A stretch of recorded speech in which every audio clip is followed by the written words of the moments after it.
Au sommet de la pyramide, il y a un couple de sexagénaires, Fehim et Beija Amidovic, originaires de Bosnie-Herzégovine. Eux sont basés en Italie et mènent la grande vie, propriété de luxe et grosse cylindrée. À l'échelon suivant, on trouve les deux fils et les belles-filles. Ce sont eux qui gèrent les pickpockets qui opèrent à Paris. Des jeunes filles d'abord formées puis envoyées sur le terrain avec une cible, les touristes, et un lieu de prédilection, le métro.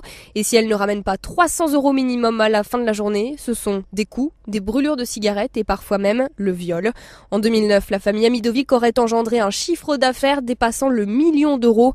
Le procès qui s'ouvre aujourd'hui devrait durer 1 mois. Fehim Amidovic encourt jusqu'à 20 ans de réclusion criminelle. Le phénomène n'a pas du tout été éradiqué puisque on les retrouve partout dans Paris encore aujourd'hui. On a démantelé évidemment la tête du réseau, mais il était remplacé puisque ça continue, ça perdure. La plupart de ces jeunes prétendent s'appeler Amidovic. Nous les connaissons, ce sont souvent les mêmes mineurs que nous retrouvons sur les lignes 1, Opéra, Chaussée-d'Antin. Ce sont des jeunes qui œuvrent justement pour voler les touristes. Donc on sait précisément là où ils se trouvent. C'est un système structuré et organisé. Leur travail est de ramener à leur chef le soir 300 € minimum. Toute la police parisienne le sait. Nous connaissons bien le problème et le fléau.